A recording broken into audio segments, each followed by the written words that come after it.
Had a little update for us on the NHL lockout, and I am really, really hoping it's something positive. So, with that said, Fife, I'm going to pretty much give you the airwaves and let you say what you got to say. Well, pretty much one of the big holdups was the revenue share and the player share on the lockout. They were having trouble coming to terms to see what was going to be where, who was going to go less, who was going to go more. Right now, there's soft negotiations going on. The NHL players actually don't even recognize that it's a lockout until October 13th.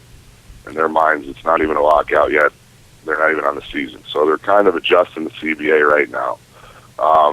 It basically, Gary Bettman's using the media to kind of strong-arm the players. That's why it's so publicized right now, because he's trying to strong-arm the players into, going the way that the owners want them to go. What's happening is you have a guy like Kovalchuk just yesterday signed with the K. For those of you who don't know what the K is, the KHL is the Russian Super League, which has pulled a few NHL players. Yager went over there and played. Okay. So Kovalchuk just signed a deal with the K. I think that a big superstar signing like that in a Russian league pretty much is the player's way of trying to strong-arm the NHL back. It's saying, listen, we have somewhere else to go. It's no problem. The Russian Super League is another multi-million-dollar league out in Russia. Basically, the NHL had to make a deal with them after the 2004 lockout that they could sign former NHL players, but anyone under contract the KHL cannot contact. Okay. If there's a work stoppage, they can sign players like a Kovalchuk. But if they go back to work, the Kovalchuk will have to report to the NHL camp. Okay, that makes Pretty sense. much they've adjusted the player share down to, it's down from about 57, where it was a few days ago. It's down to about 52 now. And the revenue sharing is getting a little bit better through the owners, so they're adjusting it. Right now, from what it looks like, it seems like there's going to be a shortened season. They can't really do like what the NBA did and add a few roster spots, play 4 games in 4 days. It's a little bit tougher to do that in hockey. I'd say so. You're probably going to see anywhere from like a 55 to 65 game season starting mid-November, early December. Okay, so in other words, based on what you're hearing and reading, it's believed that there'll be a season, just a shortened season, and pretty much from what I got, any player that's not under contract until things are figured out is going to most likely go play in some other international league. Right, and like last time, guys like Gomez went and played in the ECHL. So, but leagues like the AHL and the ECHL, they start to thrive because these guys who don't want to leave the country just go and play in these other leagues. What happened with Gomez was he shattered his hip in the ECHL, and he was never the same after that. I mean, he went 460-something days without scoring a goal after the lockout. So, I mean, Gomez struggled. But basically, I get my information from somebody very close to me, works close within the Dallas Stars organization. So that's where I get most of my information on the NHL lockout. So we can say you have a trusted source. Pretty much. I like that. I don't think I've ever been able to actually say that on this show. A trusted source. Usually I just go to like ESPN. I bounce around to NBC, Fox, CBS, Yahoo. So all the knowledge that I pretty much am able to pull comes from, the media that's already out there and basic knowledge. It's just I try to pick and choose and put it together. So now, in your opinion, the NHL season is 82 games. So do you see more like a 65? Do you see shorter than that? If you could put a number on it, I guess that's pretty much what I'm trying to ask you. It really looks like it's going to be more towards the 60. So right in the middle of that, but it's really tough to tell. I mean, that's really coming down to how long is it going to take them to get these minor negotiations done. Again, the players aren't really even going to... It's better than 04, because in 04 they didn't even talk about it for 2 months. I don't know how you go 2 months without negotiating. But they didn't even talk about it for 2 months, and that's why they missed an entire season. The players are ready to discuss it a little more seriously once October 13th hits. So, I mean, it's going to be more like 95, I guess. Okay. So it's only going to be about a 5-6 year deal. All right, so let me ask you. If they don't come in prepared, we're just and say 3 or 4 years they start working on it instead of letting it get to this point. We could possibly see the same thing again in 5-6 years. Which is just a shame. I mean, they need to find some type of long-term deal that they can agree on, because the simple fact of the matter is, if they put on the type of performance they put on last year in last year's NHL playoffs, this game will keep growing and it will keep becoming more and more nationally recognized. It's already internationally recognized. I mean, maybe not in every major country, but in some of the biggest countries in this world, hockey's a big deal.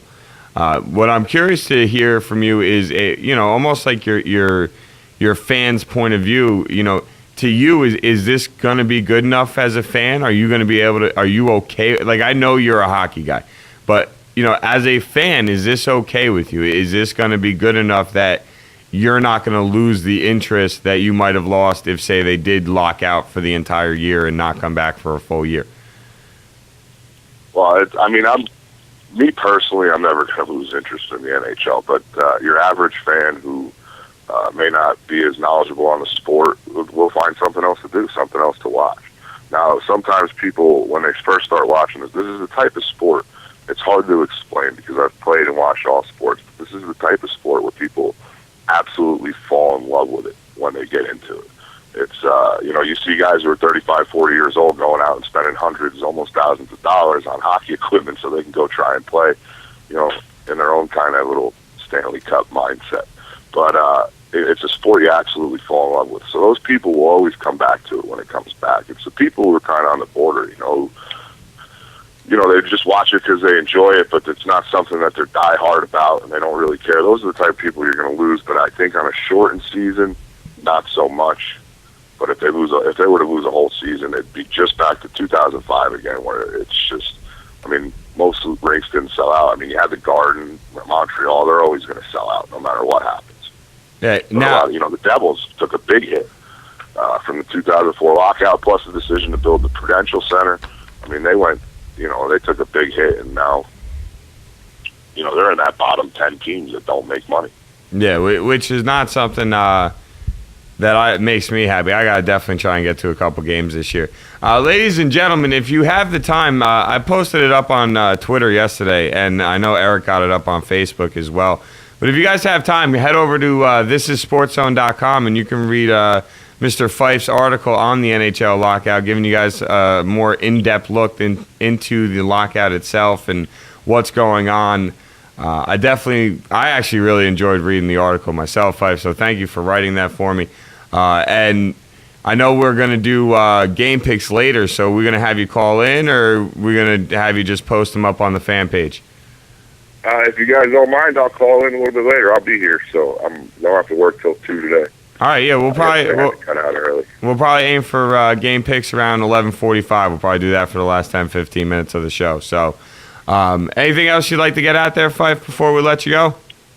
Yeah, real quick, Giants-Panthers. It was almost a year ago to the day where we were thin at wide receivers, and we got a little guy named Victor Cruz to start playing real well. So, maybe it's a sign. Maybe we'll see a lot more depth in the Giants' offense, which can only mean good things for us.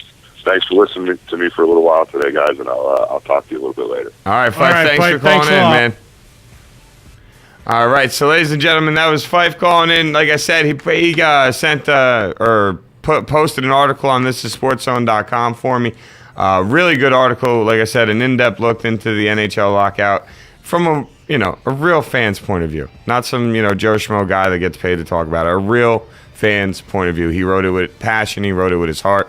I made the little adjustments that I made were nothing but little sentence adjustments for the fact that I could tell when I was reading it that when Fife wrote the article, he wrote it from here, like he really cared about what he was writing about. He really cared about what he was saying, and he wrote it like he was talking to me.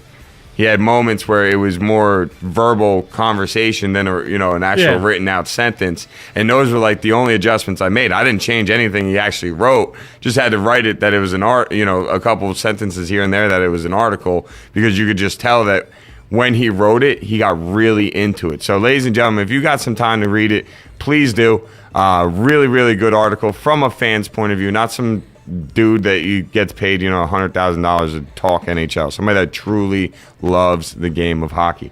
Now, I asked him about how, this feels to a normal everyday fan. I know you're not the biggest hockey guy, but to you, do you think this is something that is going to lose the average fan?